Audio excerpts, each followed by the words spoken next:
Hi, it's Pauline again with Past and Present.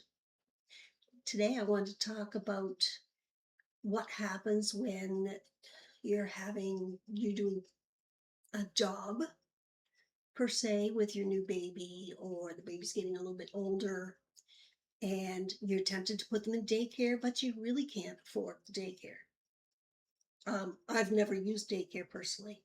I've made sure that I worked around it. And I also had a wonderful mom and dad who helped me with the children. And they would often watch over them while I worked, which allowed me to work a few different shifts. I could work in the evening or at night, whatever was comfortable for everybody. So I did very well there. But most people aren't quite that lucky. I understand that. And if you have childcare issues, the first thing as before the baby comes is to have a conversation maybe with your coworkers or your neighbors that have children or your parents or your family, brother and sisters, in-laws or otherwise, maybe a cousin. Anybody that has children of their own who also need a sitter and really doesn't want to pay for a babysitter if they can help it. The best thing you could probably do, and we've done it in the past, was ask for help from those people. See if they have time to babysit your child. And if they do, work on something maybe that you can help them and they can help you. Having said that, it might be a different shift. They may say, well, if you're going to work these 2 days, I'm going to probably work these 2 days. If you're going to work days, sure, drop the baby off. If they're going to work evenings, sure, drop the child off. You come and get them after work. That would be lovely. And it's easy to do. There's a number of people, that will do that with you, I think. It's a matter of just the right approach, or especially your coworkers or your friends. And they may know if they don't have a children right now, then maybe there's something that, or someone they know that can actually consider doing that with you. In the long run, it saves a lot of money. It prevents the child from getting every sickness from a daycare. You save money from that daycare that can go to something else. So if you're only exchanging children and you're not putting money out, then that money's being saved. So if you have somebody coming into your house for an hourly rate, I'm not even sure what the rate would be now, but it's probably like $25 an hour, which makes no sense. And taking them to the daycare, usually they want an allotted number of days where you have to pay for, whether you take them or not, you hold your agreement for X amount of days, for the months, right? And to me, unless the government kicks in, they may or may not, you may not have that choice. So I think that even if you're not working, but you want to go back to school, for example, and you have to be there Monday to Friday to pick up something like to learn how to do hair or dental or whatever you are going back to a college for, you might have to work something out.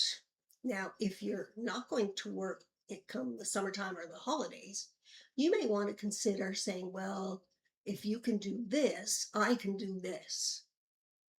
And you would be in a perfect position probably to go to school Monday to Friday and pick up a degree of whatever you wanted to, or work a day shift a couple times a week for money, or you could work in the evening.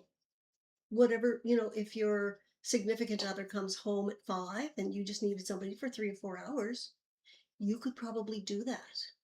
Likewise, maybe if you're only going to work 2 or 3 days a week or on the weekends, you may consider something like this. So I look at everything with, if you have a significant other, if you have a parent that can help you, or if you have a neighbor that can help you. And it may be you have a significant other, maybe you're alone is the other thing. And when you're all alone and you're trying to afford everything by yourself, it becomes a much bigger problem. But again, you can ask around and see if there's somebody to share with you.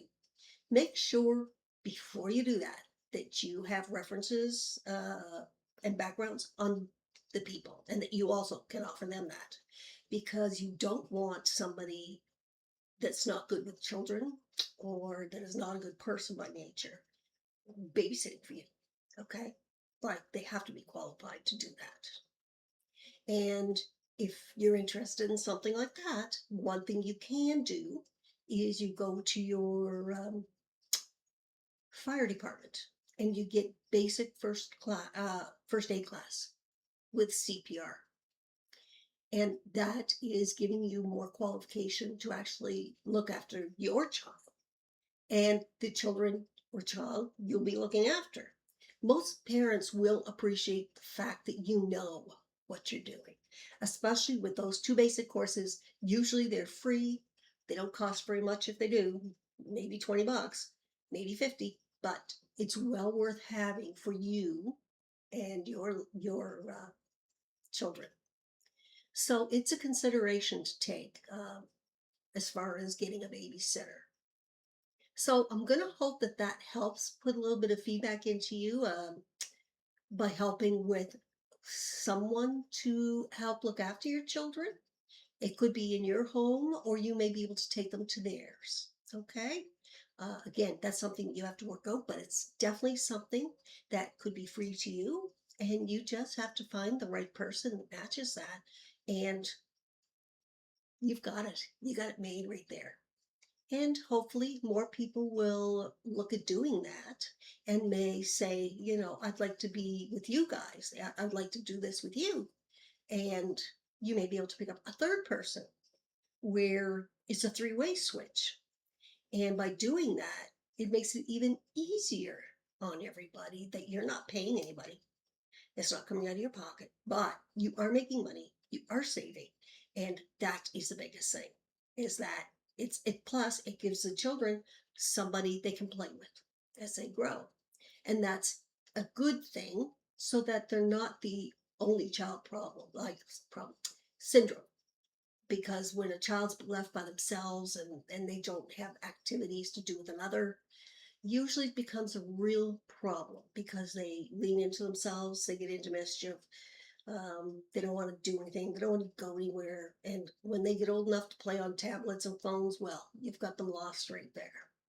So having someone else to share childcare with is a good idea, to let the children interact with other children and play nicely, learning to share. And I hope you found this a little helpful. And if you like it, you can hit the like button, subscribe, and I will see you again. Thank you.